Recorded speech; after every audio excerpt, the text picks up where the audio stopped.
जा रहा था तो वहां जक्कई नामक एक मनुष्य था जो चुंगी लेने वालों का सरदार था, और एक मनुष्य था जो चुंगी लेने वाला का सरदार था, और वह धनी था, और वह यीशु को देखना चाहता था कि वह कौन सा है, परंतु भीड़ के कारण देख नहीं सकता था क्योंकि वह नाटा था। तब उसको देखने के लिए वह आगे दौड़कर एक गुलर के पेड़ पर चढ़ गया, क्योंकि यीशु उसी मार्ग से जाने वाला था। जब यीशु उस पर जगह पहुंचा तो ऊपर दृष्टि करके कहा, हे जक्कई, झट उतरा, क्योंकि आज मुझे तेरे घर में रहना अवश्य है। वह तुरंत उतरकर आनंद से उसे अपने घर ले गया, और यह देखकर सब लोग कुड़कुड़ाकर कहने लगे कि वह तो एक पापी मनुष्य के यहाँ जा उतरा है। जक्कई ने खड़े होकर प्रभु से कहा, हे प्रभु, देख, मैं अपनी आधी संपत्ति कंगालों को दे देता हूँ, यदि किसी तो उसे चौगुना फेर देता हूँ। तब ईश्वर ने उसे कहा, आज इस घर में उद्धार आया है, इसलिए कि वह भी अब्राहम का पुत्र है, क्योंकि मनुष्य का पुत्र खोए को ढूंढने और उनका उद्धार करने आया है। आमीन, बोलो हालेलुया। मन देखा तो नहीं, जल्दी जल्दी वसी जो ठीक। यीशु एक जक्कई नाम के आदमी से मिलता है, और जक्कई बहुत बड़ा व्यक्ति है, बहुत धनी है। उसका इतिहास में लिखा है कि 60 बंगले थे उसके पास। कितने बंगले?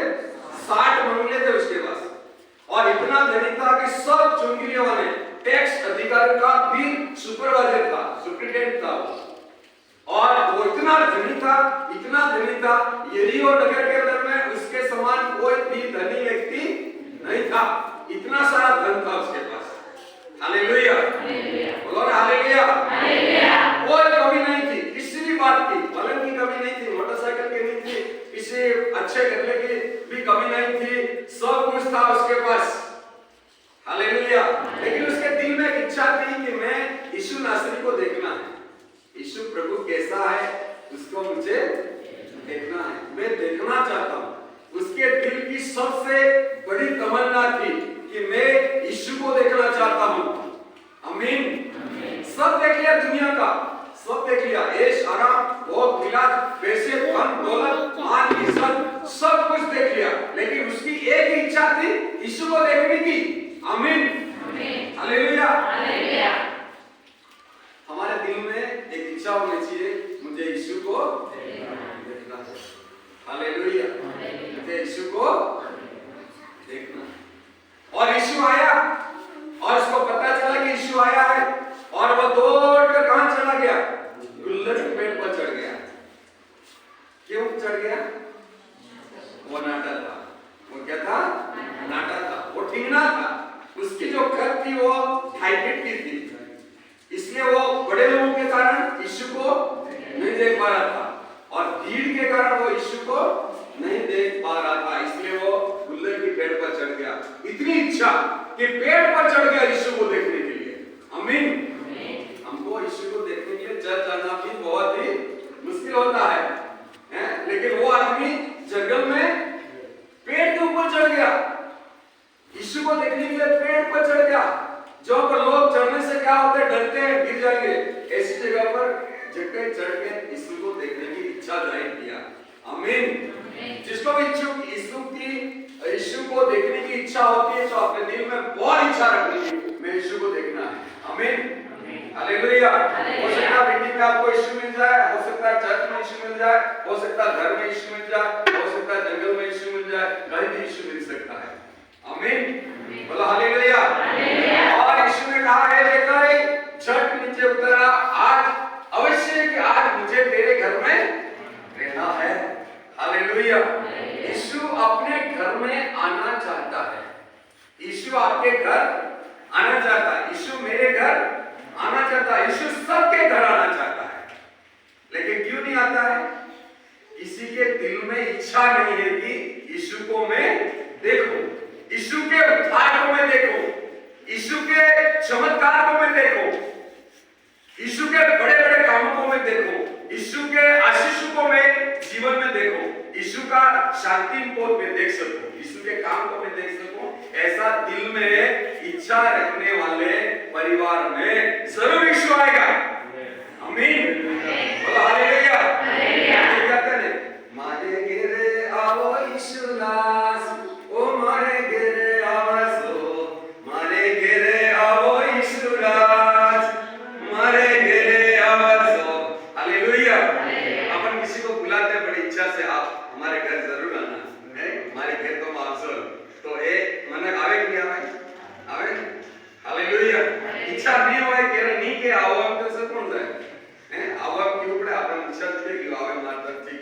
हालेलुया।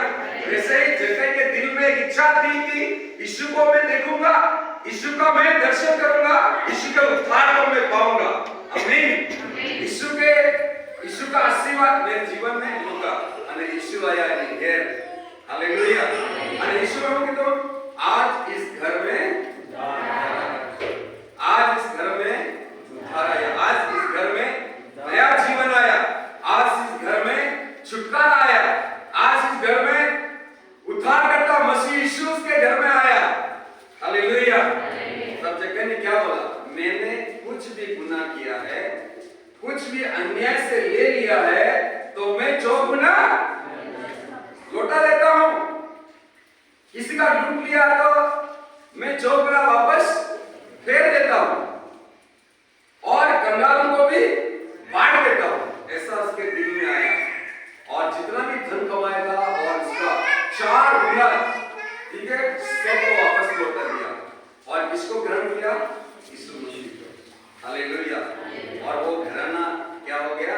उद्धार पाया हुआ घराना हो गया। यीशु जरा जक्कई ना घेर क्यों तब चीजें मनते हो कि लोग अरे अरे देखो यीशु मसीह राजाओं का राजा यीशु नासरी, देखो पापियों तक खबर उठाई, ठीक है, लेकिन वो बात उसके दिल में नहीं थी, क्योंकि यीशु पापियों का उद्धार करने आया था। और सबसे बड़ा जक्कई उस समय पापी था, और उसके घर में यीशु आया।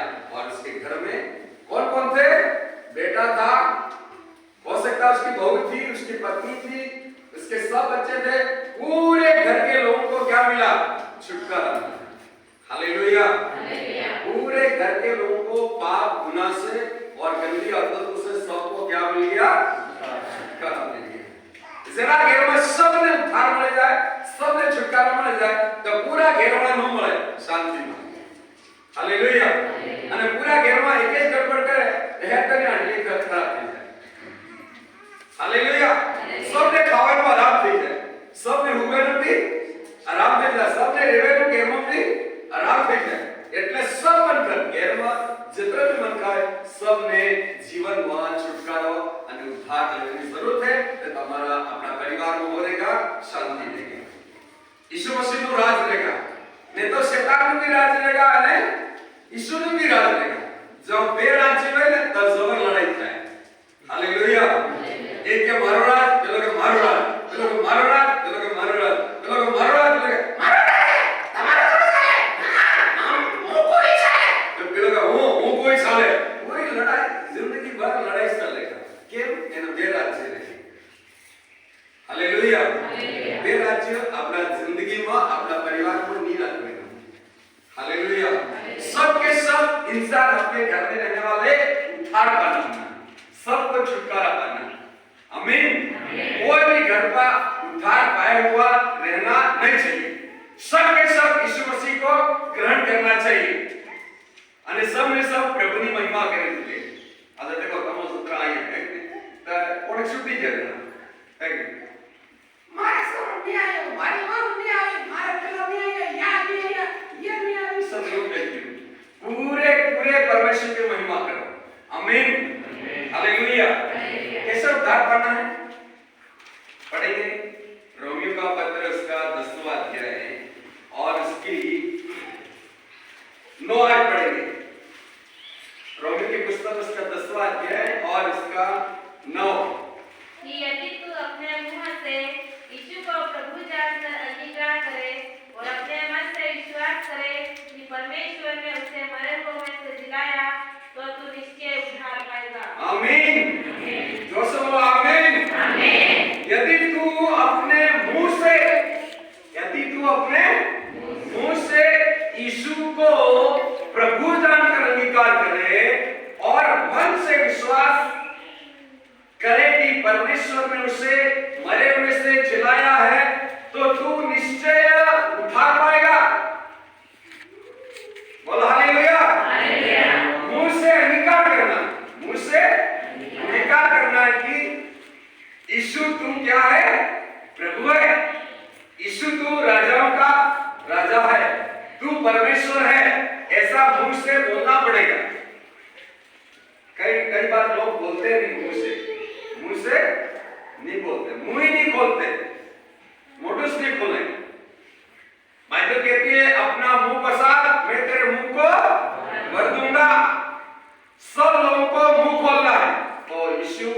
अपना उद्धार दिखाएगा। हालेलुया, बोलो सब हालेलुया। मनुष्य अंगीकार कर और मन से विश्वास कर, तेरे मन से विश्वास कर कि यीशु को परमेश्वर ने मरे में से जीवित किया है, तो तू निश्चय ही उद्धार पाएगा। हालेलुया। नहीं भाई पूछो अल्लाह की केम कर उद्धार મળે કેવું કેવું હું કેવા ઉદ્ધાર બંને પતું મળે માણ્યા તો ઉદ્ધાર તો નહીં કેવાય કે ના બસ એને સમજાય તેમ કે હું सब कुछ ठीक ठाक ही હોય પણ મને બીડી में सुक्ति के मैं तो तारी लंबाई कितनी है कि 5.5 फीट ने बीड़ी कितनी मोटी है કે इतनी के नानी के दसी अंगल इतनी वडी अंगल इतनी है बीड़ी 5.5 फीट ना आदमी ने एक 10 अंगल इतनी बीड़ी नहीं सीखती ए नो छुटकारा नहीं मिलता उसी लोग कितना कमजोर होगा हैं कितना कमजोर होगा कि बीड़ी नहीं सूखती हुए हैं घना सा हालेलुया हालेलुया यीशु मेरा राजा है एम के बस मुखी पिता बारे बाला बात तो जाए नहीं सकते गुजार मत जाए कम तो इन्हें उद्धार तो नहीं मिले ये विश्वास नहीं करोगे इन्हें उद्धार मिल जाए इन छुटकारा मिल जाए भरोसा नहीं करोगे हालेलुया सब बात से उद्धार पाना चाहे वो इल्कल खाता हो चाहे वो शराब पीता हो चाहे वो गुटखा खाता हो चाहे बीड़ी पीता हो चाहे सिगरेट पीता हो चाहे गाली देता है अपनी पत्नी को मारता है या अपनी पत्नी को धोखा देता है या चोरी करता है जो भी गलत काम करता है सब बातों से उद्धार पाना है आमीन तो हमारी भक्ति और तो ही हमारा प्रभु खुश होगा और हमारे जिंदगी में आशीष मिलेगी आमीन हालेलुया इसलिए कहा कि जो कोई अपने मुंह से प्रभु को अंगीकार करे और ये विश्वास करे मन से कि यीशु को परमेश्वर ने मरे से जिलाया वो मेरा उद्धार करने वाला है हालेलुया देखो 16 अध्याय में क्या हुआ प्रेरितों के काम 16 अध्याय में क्या हुआ वहां पर एक व्यक्ति है